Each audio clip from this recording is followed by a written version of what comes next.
Hi, everyone. Well, if you've been following along, you've recently heard about my recent obsession with bacon. Look, like bacon is great, it smells great, tastes great. Um, but I'm pretty sure my arteries isn't that the thing that gets clogged when you eat too much of this shit? I know that they're not very happy. And I really thought the magic from the bacon was leaving my body because like I'm sorry for how gross this sounds. I can't even like count how many packages of bacon I've fucking eaten in the last like at least what two weeks, at least 3 weeks, maybe tops. So many packages of bacon. Like I'm complaining, like my life is really hard. It's not. And so this last time that I went to, by the way, can you tell that this is what the episode is probably gonna start sound like? My mouth and da da da da da. Hey. I was gonna press stop and re-record, but nope, I'm just gonna do something daring and do this in the first go, like I never do.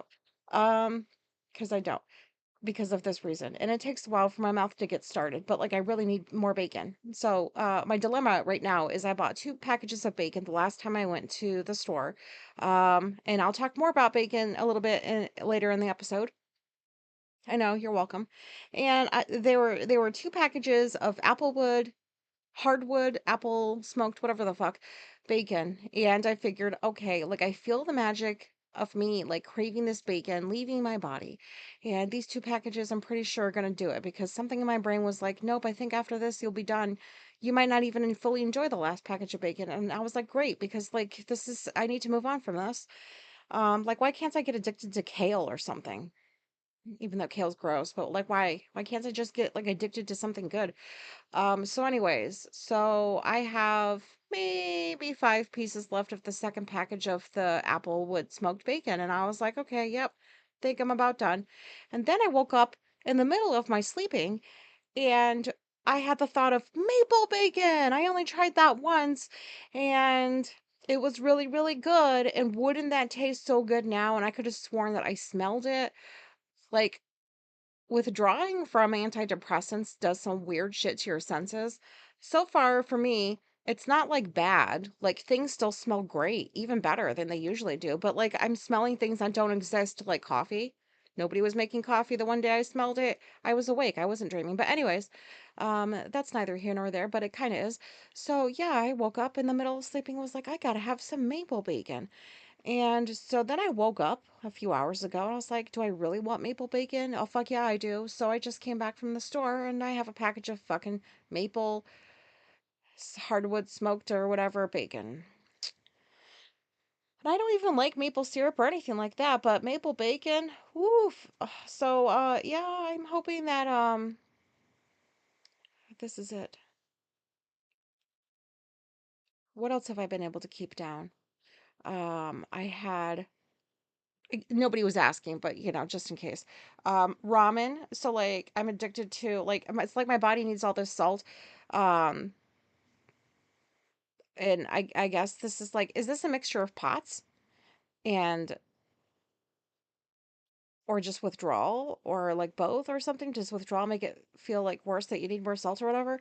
So like my body's like, oh, we're so thirsty, drink a lot of water. And then I'm like, oh my God, like I need electrolytes, and then I drink beverages with electrolytes, and then I have salt. My food is just salt, salt, salt. And uh the good news is I'm not bloating. This is fantabulous. I love like being able to consume salt. I know it's probably not good for like my inner system, but what do I know these days? I'm just consuming bacon. I'm probably going to drop. This might be the last time you hear from me. I'm very sorry. It was nice to know you. I don't know most of you, but the ones I have heard from, it's been great. So yeah, I might drop after I consume this package of maple bacon, but like I can't just stop. Okay, I have to listen to my body, and nothing else wants to stay inside except this ramen. It's called Gold. I think that's the brand or something. And it's a soy sauce flavor. And it's not bougie ramen, but it's definitely not like, the regular cheaper alternatives, which I actually do like. I don't care. I like ramen in all kinds of forms. And this kind is especially delicious because it has the texture of restaurant style ramen noodles. Yes, please. Yeah. I can't even count how many packages of that I've fucking eaten. Um, I mean, it's no more than one a day usually. Um, so that I've been able to keep down bacon and a piece of cheese pizza. Maybe like some frozen French toast sticks from the freezer. And I think that's all oh, and chocolate, but like not every day. It's weird. My body's like, no, we can't eat chocolate every fucking day like this because it just messes with my gut. So this withdrawing from antidepressants is an interesting experience. Um, I really would just like to get back to my regular routine of eating chocolate every day and not eating bacon like this. Like I don't think I'm going to be having a very good relationship with bacon once this just leaves my system, and it's sad because we were doing great. I can't believe I'm talking about this like this. But anyways, that's where I'm at. Um the withdrawal's not been so bad. So this is the third week of my wife having like cuz she's not a doctor, but she works with them. Does that count? No, it doesn't. People, consult your doctors. Don't listen to me. But, anyways, it's been 3 weeks since. Don't worry, I hear how I sound. I hear like how my mouth is coming out, like my voice, my brain. I can tell like it sounds like racing thoughts maybe, or like however you describe this way of talking. Like I know it sounds different. Um, and I'm just trying to go with it rather than sit here and start judging myself like I have been. It's just this is where what my brain's doing, what my mouth is doing, and I'm just gonna try to like roll with it because I know that once I get through the other side of this, I'll have evened myself out somehow. So thank you for listening to whatever these episodes are sounding like. I appreciate it, and I sure would like some other perspectives. Um, because I've only gotten like two, and I do appreciate those two, but like any other ones would be great. But anyways, what was I saying? I don't know.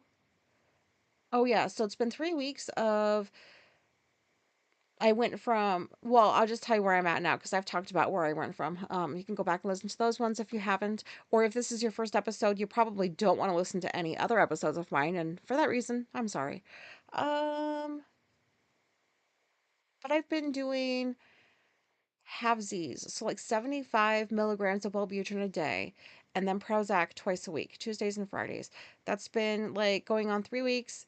I feel great actually, like not like well, I mean I don't feel great, but like compared to how I was before, where I was like having body issues every fucking day, and so this dosage that my wife told me to like stay on for another week before we reevaluate is great. I'm still waiting for her to make me that doctor's appointment because I'm probably going to need some sleeping meds because the sleeping is like extra fucked up. But I'm not trying to push her to make me a doctor's appointment. And if anybody's out there wondering, hey, bitch, you're in your 40s and you're having your wife make you a doctor's appointment, yeah, I'm autistic. I don't like talking to people. And she's going to get me an appointment um, where she works. I don't think it's the exact, just the system. Like she works in the addictions part of like her hospital, but um, it's not in the hospital, but I don't know how to explain all that. They're scattered, buildings, different places, but they're all. Anyways, she's gonna give me one of those doctors, and I was like, great. Um, Not because I want to get like more of these meds that I'm trying to get off of, but because I have the lady doctor appointment coming up soon, and she's gonna be like, "Have you had a booby squeeze?" But she'll ask it more professionally than that, and I'll be like, my plan is to go in there and be like, I have not had a booby squeeze. However, I do have an appointment and it's in like however long, a month or two or whatever, and like maybe she'll just be like, oh yeah, they're backed up or something. Or maybe she'll just see right through my bullshit. And in which case, I don't care. I mean, I do, but I'm not trying to get a doctor and get my boob squeezed before I go back there. Like, I get everybody's out there. Get it. Get your boob squeezed. You know what the risks are. I do.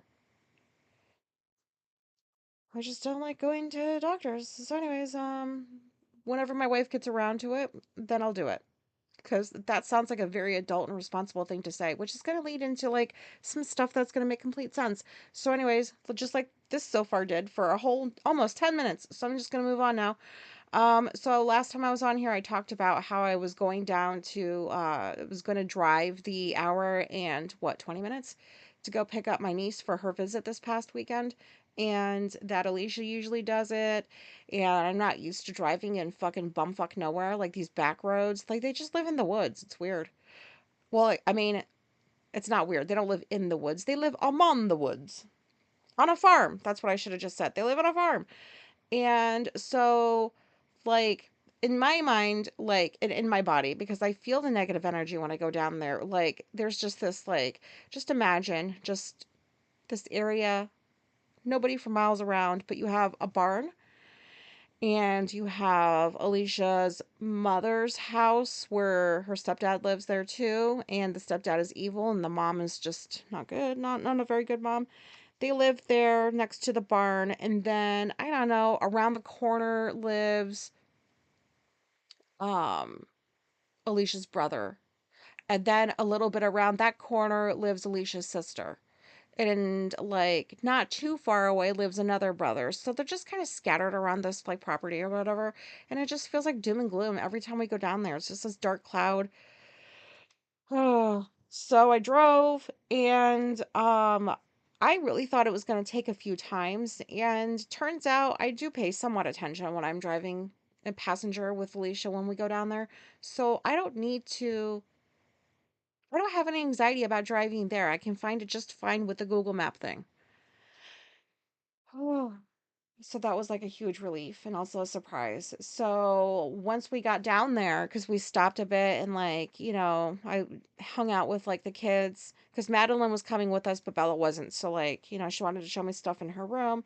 And that was like wow, that was a lot of it, like, just, I don't I think I did feel anxious when I was driving. Yeah, I did, because like, it was snowing, and you leave Syracuse and you drive into it's, like, halfway down to, where her family lives, you just run into, like, the stuff that we don't get in Syracuse, so there was, like, a snowstorm, sort of, we were running into, and so I'm on the back roads. I know I just kinda backed up a little bit, but sorry.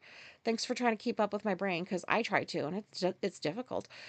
So like I am driving like toward where her sister lives, and it's fucking like back roads shit. So there's like these narrow ass roads, and I don't know like where's the ditch on either side. All I see is like the tire tracks of like maybe a couple of cars that have ventured down that road recently.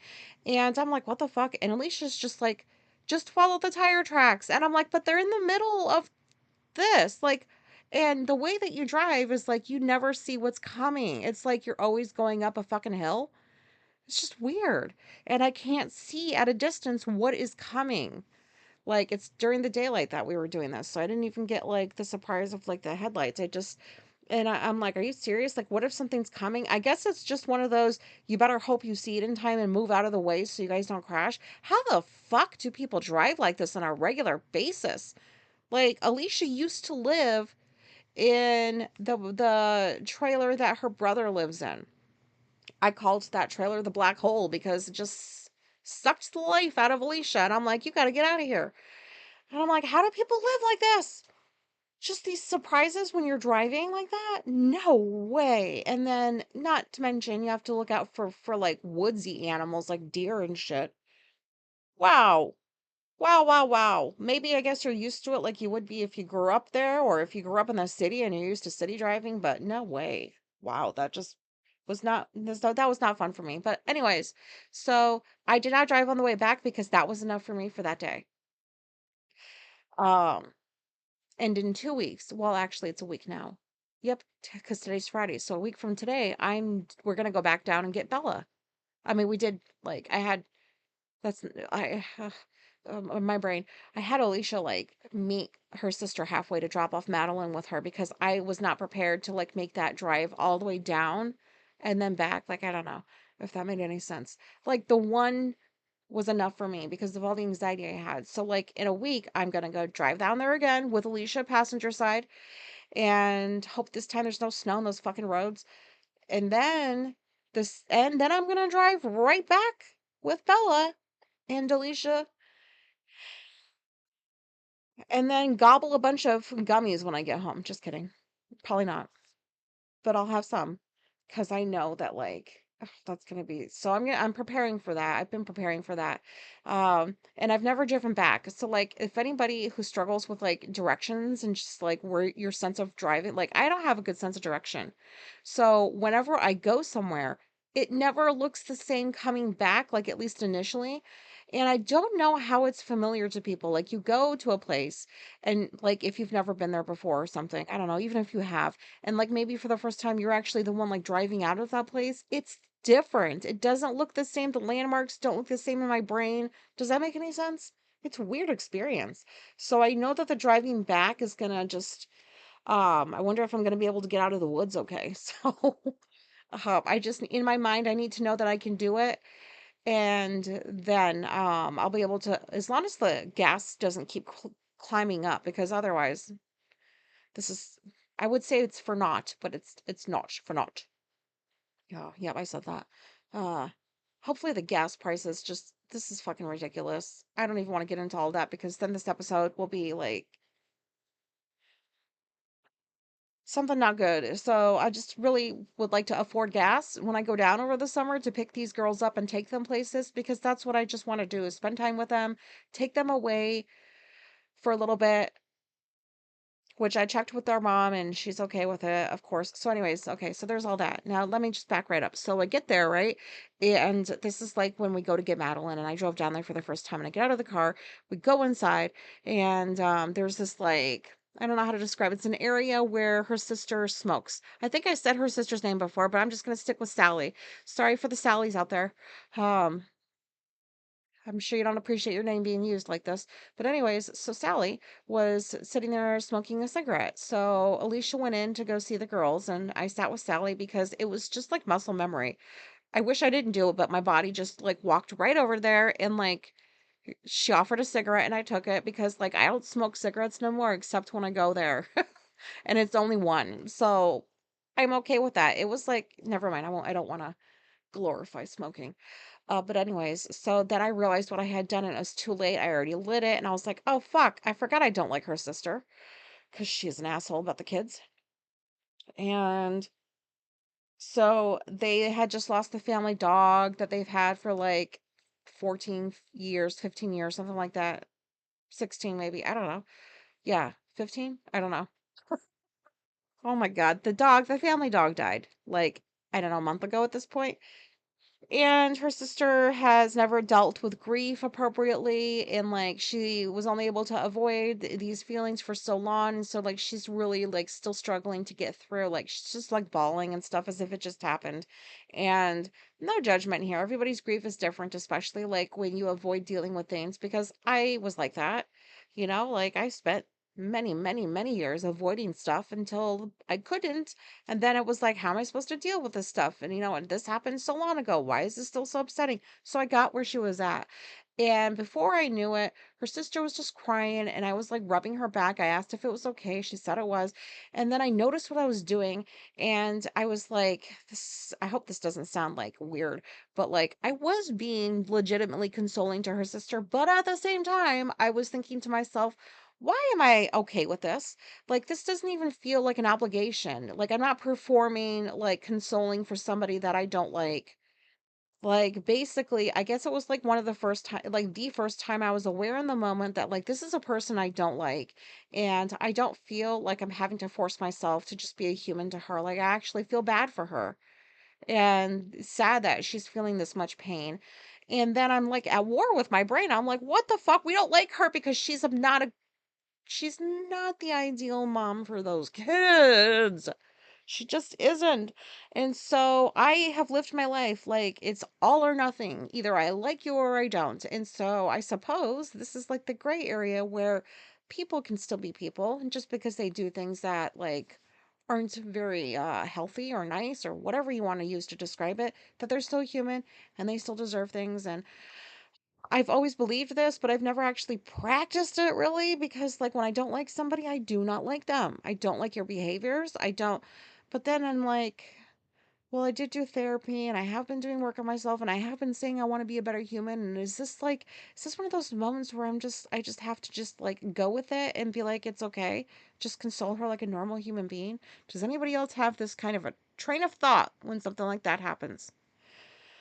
Don't worry, I'm right back to not liking her. But like in that moment, I was out there a good 15, 20 minutes with her. Like not once did I feel like, ew, like this fucking bitch. So that's progress, right? Even if I don't know that, like, I don't feel that way now toward her. I don't know. I'm just gonna move on. So that was an experience I had. And her sister has no idea that I don't like her. So, anyways, yeah. So shockingly, that didn't feel like an obligation to do. So we had a good visit with Madeline, and I was blown away at like all the firsts we got to do for her. So like, remember, like she's 13, her sister is 16. These kids live like in the middle of nowhere, so they don't really get to go and do anything. The family like it doesn't have a lot of money, like the car isn't always reliable, so they're just they view it, their words not mine, that they're kind of trapped. And so that's why I want to like learn to like work through anxiety, like really serious anxiety, and like do something I really am just afraid to do, because I know that like it'll be good for them and it'll be good for me too to like take them places. So when Madeline came here, I was like, let's make this one of the visits of like, let's do some firsts for you. So this kid, it was so wonderful to see her so excited about all these new things. So first up was the puppy next door I've talked about. Madeline's she's never seen a puppy in person before, ever. That was a wonderful experience for her. So we did that. And we took her to this store called Michael's, the art store. She's never been in there. And like you should I wish you could have seen like the look on her face when she saw the aisle of yarn, because she's recently taken up crocheting. Oh wait, crocheting. Oh my God, I've called it crocheting all my life. Like Alicia just started doing it like in January of this year, and like Madeline started like a month ago. It's crocheting, not crocheting. But anyways, so it was like, I don't know how to describe it, but like, just think of somebody. She was kind of like tiptoeing around because the store is big, and she was like, I can't believe all of this art stuff is here. And like Alicia's family, like they're all artsy people. So that was like probably heaven to her. And so she just kind of like slowly walked and peered around the corner of the yarn aisle, not knowing what was down there. And then as soon as she saw it, she jumped out like right in the middle of the aisle, like she just like jumped in front of it, was like, oh my God, look at all of this yarn. And I was so like, oh, that was such wonderful joy to like witness. And I don't usually get to witness joy like that because Alicia sure doesn't express it like that. Like, neither does Bella. I get immediate feedback with Madeline, and it's great. It was wonderful to just see her excitement, and then to see her like walk down that entire aisle and just touch all the different kinds of yarn. It was great. So that was a first for her.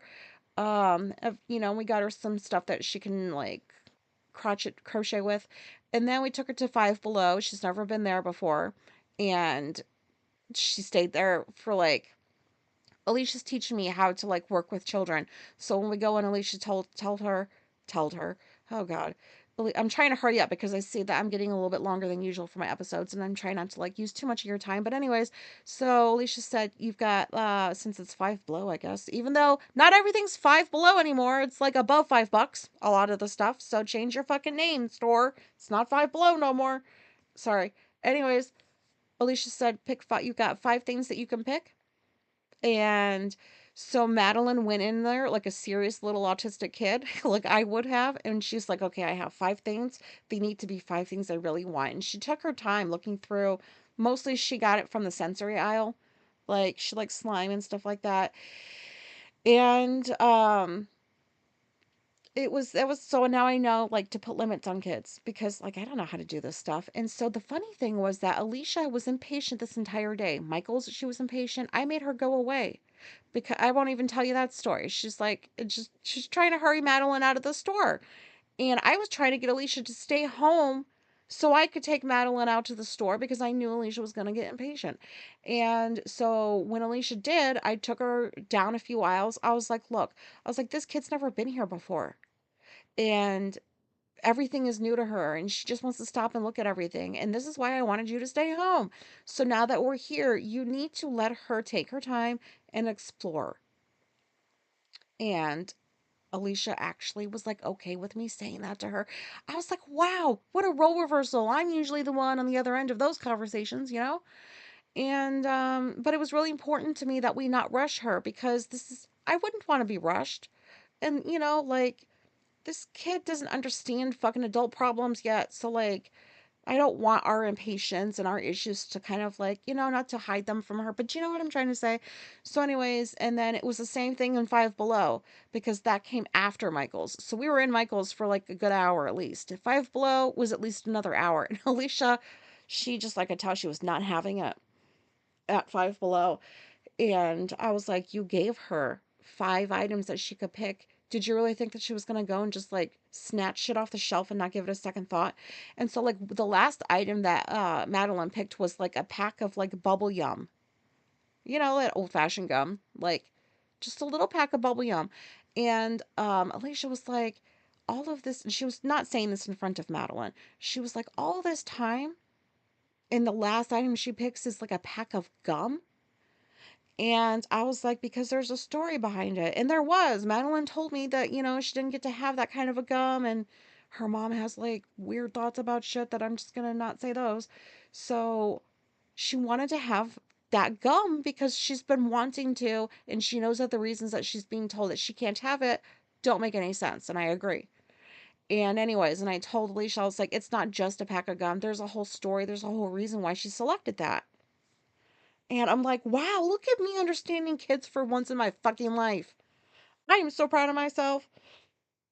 And I'm actually extra proud that like I was able to be like the patient adult, And then the last thing that we did with her, well, the second to last was took her to Starbucks. And sorry about this. I'm just gonna have to accept this is a bit of a longer episode. I hope it's okay. But anyways, so we take her to Starbucks and Alicia did not want to get out of the car. And Madeline didn't want to just go through like a drive-through. She wanted to go into the Starbucks, and she's never been inside one before. Yes, her mom lets her drink coffee, so it's not like we were hiding that. And I don't like going inside places, and I knew Alicia did not want to go inside places. And so Madeline's like, "Can somebody come with me?" And so I was like, "Okay, but I don't want to talk. So do you know what you want to order?" And she's like, "Yeah." So I'm thinking that like this is before I knew that this was her first time. Like, I thought that she's at least ordered through the drive-through through them before. That's what I was thinking. So she's like, "Yeah, I know what I want. You don't have to talk." And I'm like, "Okay, so we have an agreement. You get company. I don't use my voice." So we walk in there, and she gets up and she like to the front and she orders. Later, I find out she just orders the same beverage that she gets at the grocery store. Whatever the like some vanilla frappuccino, that was the exact thing that she ordered. I was like, "How did you like know that they would have that even though it's only in a bottle at this like I don't know how that shit works." So, anyways, and then so she orders, and then we go off to the side, and she starts like giggling. She's like, "Oh my God, I was trying so hard not to smile." She's like, "That was so much fun. I ordered my first Starbucks coffee, and the whole experience was magical for her, and I got to witness it." I was like, "This is great. Is this how parents feel about their kids when their kids like experience new things?" Don't worry, I don't want kids, but you know what I mean? That was pretty cool to experience. And then like the last thing was I loaded that kid up with bacon. Um, not like as much as I've been eating, but like so I guess this was one of the visits like she finally feels like very, very comfortable being here. And I've offered her bacon before and she's like, "Oh, I'll have a piece or two." Turns out they don't get to eat bacon down there because I was like, don't you guys like kill your pigs and eat those? Like, isn't that what people in farms do? But they don't have pigs right now. So I was like, whoops. So I didn't know that they don't really eat bacon that much. And so she was more than thrilled to find out that like the house has been smelling like bacon every fucking day for weeks. And I hope you're okay with that. And she's like, "I love the house smelling like bacon. Bacon's delicious." So I had her try 3 different kinds of bacon, and she told me which one was her favorite, and, like, it was a good visit. I had so much fun with her. I can't believe I'm saying that about a kid, but it's an autistic kid, and she's my niece, and I had a lot of fun with her. So, that's the end of this. Oh, no, it's not. I have one more thing to say, and then I promise I'm like, so guess what? So, like, I caught myself when I was talking to Madeline. We were saying something, and she was talking about her mom, and she just doesn't like her mom doing certain things. And I won't say what it was. And then I caught myself like trying to give her a suggestion about how to get around, like how to do this thing without her mom finding out. And I'm just going to say, like, yeah, okay, I'm an adult and I realize how that sounds. It wasn't anything that's going to like put her in harm's way. It was just, it wasn't. I'm not dumb like that. And so I caught myself in the middle of like telling her to do something, and make sure your sister knows, but like this is how you can do it without your mom finding out. And then I was like, oh my god, what am I doing? I'm supposed to be setting a good example, and I'm sitting here like as if I'm a kid and as if I'm talking about my own fucking mother, because that was the example I was using, was this is what I used to do. And then I realized probably this isn't a good thing to say to a kid. And what did I just do in this moment? And so I stopped myself. I said, look, Madeline, I was like, I shouldn't be saying this, because I was like, Alicia, my wife, I was like, Alicia's the responsible one here, and and I trailed off because I was trying to find a word, because I know I'm not responsible like that. And Alicia's very serious and responsible. Everybody knows this. So, like, I was trying to figure out a word to describe, like, well, what am I in this situation? Because I'm not responsible. You know what she said? She's like, you're the fun one. I'm the fun one. I was like, what? And she's like, yeah, me and Bella think you're the fun aunt. And I was like, oh my God, you do?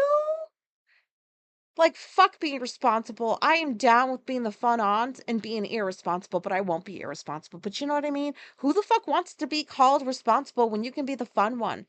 And so you bet your ass I fucking like told Alicia this shit like later on. I was like, guess what? It was confirmed. You and I both knew that this was true, but I heard it from her mouth that they think I'm the fun one. And Alicia's like, great. And she's like, she probably wants to be the fun one. I was like, haha, bitch.